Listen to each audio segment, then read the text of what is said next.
Hi everyone, very good evening. I'm Dr. Preeti Sharma, your pathology and microbiology educator at PrepLadder. And today I have the honor of sharing the screen with Dr. Priyal Sharma from AIIMS Bhubaneswar, who's scored an amazing rank of 21 in the recently conducted May INI-CET 2025. So Dr. Priyal, before we begin, heartiest congratulations from the entire team of PrepLadder to you and your entire family. And a very cliche question, but how is the feeling? Good evening, ma'am. Thank you. Mm, It's a very happy feeling, ma'am. Everyone in my family is really happy now, and it was a long journey for me. So finally, I feel that I won't prepare for NEET PG, I guess. Oh, so you've made peace with it that this is where your entrance exam journey at least ends. And I can totally understand that there's no better feeling than not having to give more entrance exams. But you mentioned that it's been a long journey. So I'm sure the students would want to know that how you've gone through this entire preparation phase, because your rank is definitely telling us that you worked very hard, but there must have been a lot of obstacles. So would you want to share any moments of your journey with us? Sure, ma'am. And ma'am, I'm 2018 batch student, and Okay. because I am from AIMS, so I was eligible for November INI also. Right. So during the internship, I couldn't prepare much, and with limited preparation, I gave the exam, and I didn't get a really good rank, but then in May, I prepared for 6 months, and then I got a rank which was much more than my November INI CET rank. So I was really disheartened, and then I started preparing for NEET PG again. In NEET Hmm. PG, I got a rank of 1400 in my first attempt.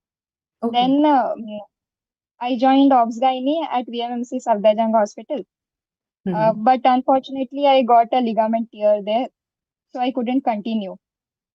But I was not in a state of mind after spending so much time not studying after NEET and INICT.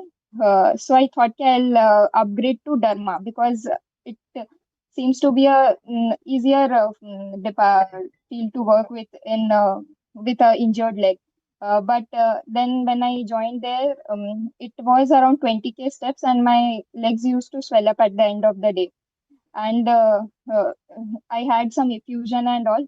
So finally, I had to leave everything and return back. And then I had only 2 months left. And in that 2 months, I just revised all my concise notes that I had. And I had watched LRR videos during my previous May INICT preparation. So just revised their PDFs. Apart from that I had done the RR videos of Patho and Micro from you. So I just revised those notes before this May INICT, and that too very fast. And then rest other subjects, I had my own concise notes. Those I read, and I tried to give GT every week. And whatever unpaid exams were there, like champions exams and all, I gave them all, because apart from the regular GTs that I was giving. And that's how I could prepare somehow satisfactorily in these 2 months which I had after all these injury and leaving the college. So, Dr. Priyal, I mean, a lot of students do keep asking us that we are not motivated enough to study and where should we gather that motivation from. But I want to ask you that question because there was so much happening. You obviously have been a brilliant student because you got amazing ranks earlier as well, but then life did not turn out the way you thought it would. I mean, getting OBGY and VMMC followed by getting upgrading to dermatology. These are some dreams which every aspirant aims for, and you lived through both of these, but for whatever reasons you had to give up on these. I'm sure it's not been an easy journey, and at so many points you must be so terribly disheartened that you know where life is probably taking you. So how were you getting out of those moments when you were extremely down and under, and obviously you were not wanting to study but had no option either? What were those days like?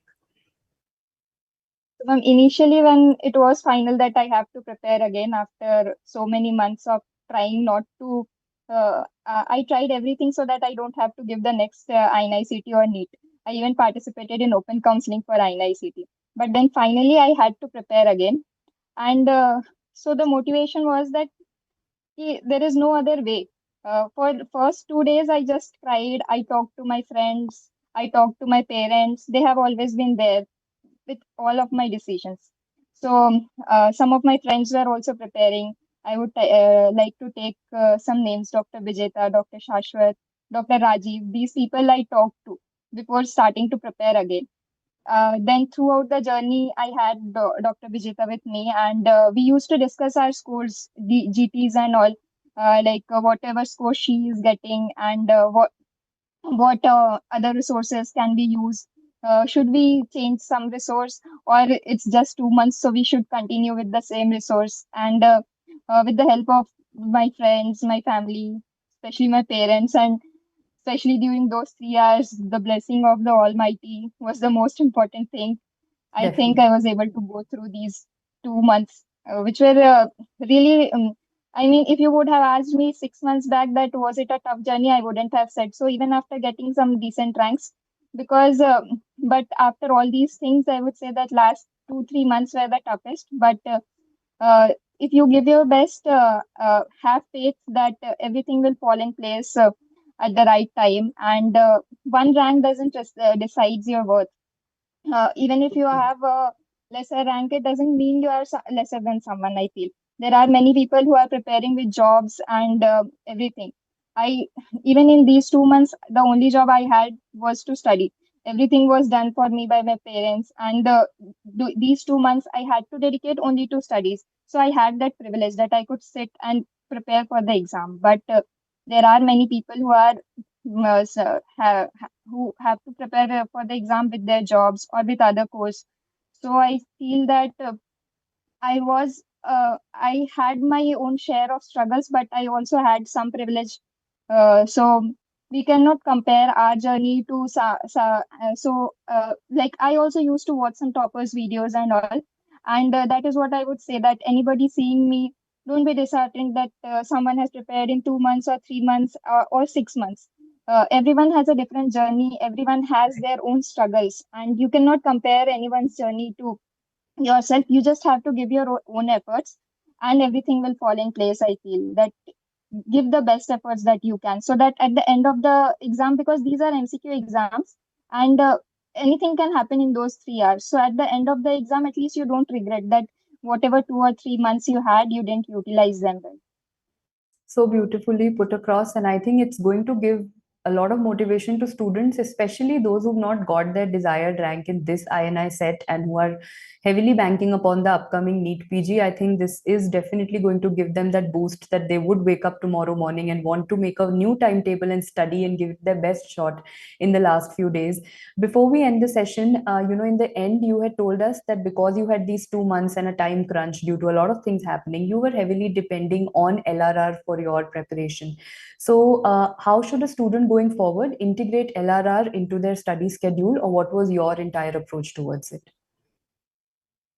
So, ma'am, because I'm a person who can't remember much, so I had my own concise notes. Apart from that, I used to add things from LRR or any other revision videos that I used to find on YouTube. And the LRR, actually in November INICT, I got that question, DAB wala question, ma'am, Okay. in Okay. Patho. Yes. And it was there in LRI, but I couldn't remember that. So I made sure that in next May INICT or next November INICT, whatever I see, even if I see a limited number of LRRs, I have to revise them before the exam. That was the thing that I focused on. That even if I am not able to watch all the LRRs of all the subjects, whichever LRR I find that it is very high yielding, I have to revise it before the exams. And even in this exam, ma'am, that Naegleria question Correct. was there. Uh, that table was there, that cis form and trophozoid form exists. So I feel that even if you are able to do a limited number of resources, you need to, that worked for me, that I revised the same resource many times. If I Multiple times. had done the LRI during the last May, I revised that LRR also before attending this MECA LRR. And then I could find only some new things, and that I added in my last minute revision notes, that I have to see this before the exam. That's great advice, especially for students who are appearing very shortly for the upcoming NEET PG. Another thing, did you appear for the champions exams, which were conducted very close to the exam, and did those ranks in any way mirror the rank that you've got right now? Ma'am, it was very early, and I got around a rank of around 176, I guess, in that. Oh, okay. So I mean, there's a big leap from there, and rank 21 now is amazing. So now do you, considering everything, be it medically and from a personal front, do we have a branch that you've shortlisted where you think you can balance everything and move ahead? What are you looking out for? Ma'am, I'm thinking of psychiatry or derma, but I'm not sure yet. Okay, so I think right now the results are out, and I think you have a lot of time to think over this after consulting your seniors. But right now is celebration time, so just go ahead and Yeah. thank you for giving us this precious time of yours, and congratulations to you once again and to your entire family. Wishing you all the very best, a speedy recovery, and just this thread remains open. So whatever you select as a branch in future, do put it across in the comments so that anyone in the future who comes and use this video knows where Dr. Priyal is currently and what she's doing and how her story took the turn. So congratulations to you once again, and all the very best for the journey ahead. Thank you, ma'am. Thank you so much. All those mnemonics were of a lot of use during that 3 hours of stress. I'm glad I could help, but entirely your effort, because we as educators only end up, teaching you once or twice, but it's ultimately you who has to recall them, apply them in the exam. So the entire credit over here today, especially, goes entirely to you. And just God bless you. All the best for the future. Thank you, ma'am. Thank you to you, all the teachers, from all the guidance that I got from YouTube or from the app. And also, I would love to like to thanks my parents, Almighty, and my friends Yes, I who believe you were had there. an amazing support system, because with every up and down that you've gone through, I think a support system is very much needed. And I'm so glad that you found that. Yes, ma'am. Right. Thank you. Thank you, Dr. Priyal, for joining in and giving us your precious time, and wishing you the best for the future journey.